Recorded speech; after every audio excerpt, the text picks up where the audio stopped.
Attendez d'écouter, il s'agit bien entendu des jaunes et noirs d'Aris Salonique.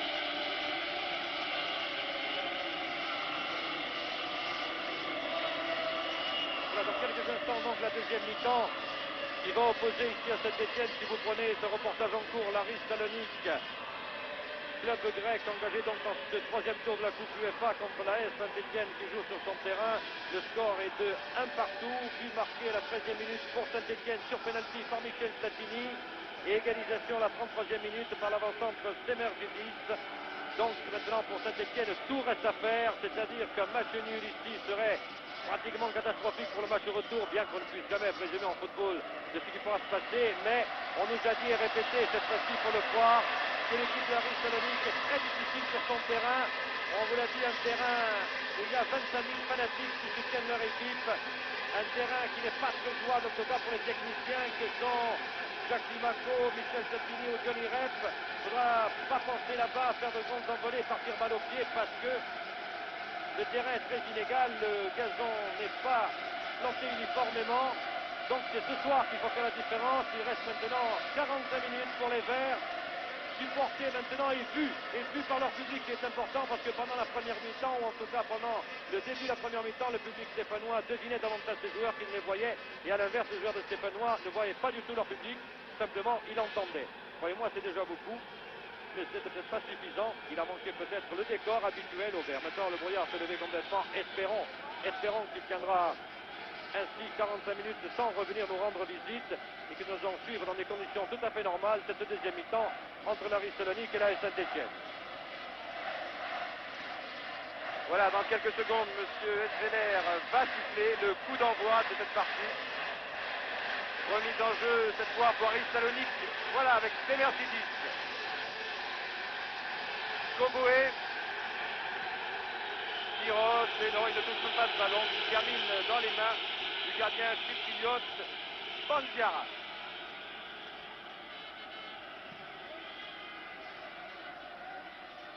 Oui, c'est Santini prend le dessus, Jean-Marie Elie, une faute de Valis, sans justement sifflé par l'arbitre. Et un coup franc pour Saint-Etienne, alors que pour l'instant, il est difficile de dire qui de Platini ou Larios est le plus en pointe. Il semble que les attaquants évoluent avec 4 attaquants. Bien entendu, Dimaco et Johnny Rep aux ailes, et puis Larios et Platini, tous les deux sont en position très avancée, c'est une surprise. Lopez, voilà, fin de Platini pour Larios, qui va, le deuxième but, François Larios, au départ, une superbe passe de Michel Platini, alors que le stade explose, on refait le coup d'un Joseph, on marque juste après le départ, c'est quoi le départ de la deuxième mi-temps, vous le revoyez au ralenti. Alors regardez. Le ballon va arriver dans les pieds de Christian Lopez. Voilà, passe de Platini. Il n'y a pas hors-jeu car il y avait le numéro 4 Spinos sur la droite de votre écran. Et Larios qui devance donc Bandiara. Alors que maintenant, Jacques Dimaco, nous reprenons le direct. Il était en très bonne position. Et il a fallu que Benos intercepte ce centre très dangereux car il y avait aussi Michel Platini. Voilà, c'était ce qui pouvait arriver de mieux à la Saint-Etienne, c'est-à-dire de marquer un but dès la première minute de la reprise. C'est ce qu'a fait Jean-François Larios. Maintenant, on peut retrouver le Saint-Etienne offensif, le Saint-Etienne un peu libéré, qui va pouvoir appuyer sur l'accélérateur. Alors que le public de Geoffroy Guichard exulte, vous vous en doutez, devant cette remise au point des Verts qui immédiatement, dès la reprise de jeu, et quelle feinte admirable de Michel Platini qui a laissé passer ce ballon quand il a vu Jean-François Larios qui s'engouffrait là-bas dans la surface. C'était absolument magnifique.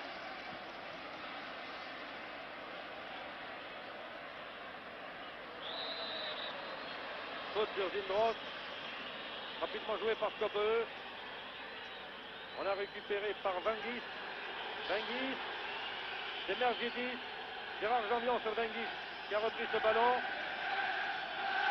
Zindros tire du droit, balle à l'FM à l'extérieur.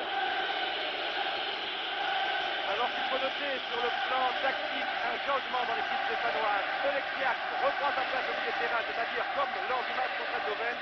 Et Jacques Santini revient stopper comme il l'était depuis le début de la saison. Santini donc stopper, Oleksiak au milieu de terrain et en position très avancée maintenant Michel Platini, car Larios vient de se replacer dans l'entrejeu. Voilà, et ce but est d'autant plus important que les Grecs auraient eu peut-être tendance à jouer l'avantage, c'est-à-dire ce but qu'ils avaient marqué qu'il les mettait en match nul et peut-être essayer de conserver ce résultat nul alors qu'ici, il y a eu une faute que M. Esveler a sifflée. Trifopoulos. Les Grecs auraient eu peut-être tendance, vous disais-je, à se replier et à jouer donc ce résultat nul. Et en même temps, ils sont obligés de se découvrir aussi. D'essayer donc de reprendre l'avantage. C'est une pièce profitable à Saint-Etienne. Avec ses contres très longs qui peuvent partir de loin et qui peuvent prendre en défaut maintenant cette défense grecque qui doit douter davantage. Jean-François Lariotti parvient à contrôler malgré 3 Grecs. Trouve Alexiak. Ah non.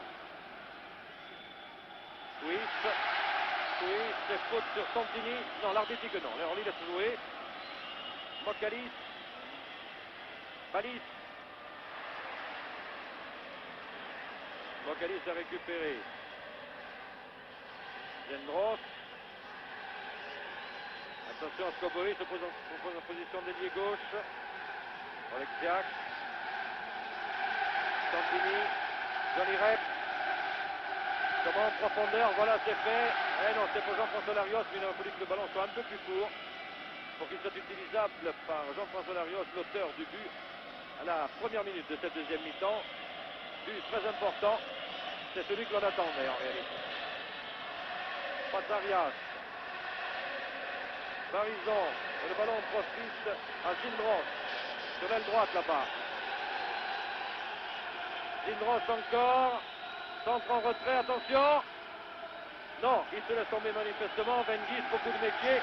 Mais ça n'a pas trompé M. Esveler. Platini. C'est Zimako. Devancé par Trifopoulos. Mokalis. Passe la ligne médiane. Mokalis cherche un partenaire. Il attend qu'ils arrivent. Skoboe, pas très rapide. Parvient quand même à contrôler. Oleksiak devant lui. Qui a le dernier mot. Et Janvion a récupéré. Ça joue très vite de part et d'autre. Alexiak. L'arbitre. Alexiak à nouveau. Janvion. À Larios devant lui. Voilà, c'est fait. Zimako est au centre. Sans doute une tentative entre Larios et Zimako. Zimako est parti. C'est fait. Attention, Zimako dans la surface. Alors, non, c'est bien joué de la part de Piros. Épaule contre épaule, il n'y a rien à dire. Les Grecs sont difficiles à passer l'approche de la surface. Skoboe, le Danois. Balis. Peut-être pour Kouis, là-bas, voilà, le lance dans l'espace libre. Kouis en position d'ailier droit.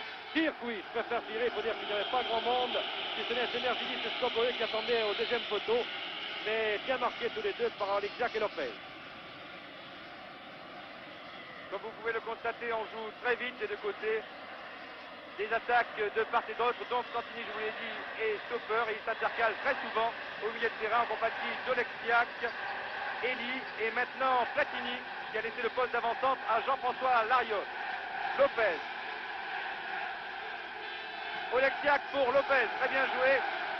Et en jouant de cette manière très rapidement que Saint-Etienne pourra prendre en défaut cette défense. Alors que là, Jean-Marie Elie était signalé en position de hors-jeu. Ce n'est pas du tout évident car il y avait l'arrière gauche Trifopoulos en position très repliée. Piros devant Jean-Marie Elie pour Mokalis. Semergidis, oui, il y avait une petite poussette de Christian Lopez. C'est très bien arbitré vraiment car ça n'était pas évident, peut-être des tribunes, mais du terrain. C'était très bien fait de la part de Christian Lopez. Bah, ce sont des choses qu'il ne faut pas dire. En tout cas, très bien arbitré par monsieur Esveler qui fait retirer le coup franc. Très pointilleux cet arbitre ouest-allemand.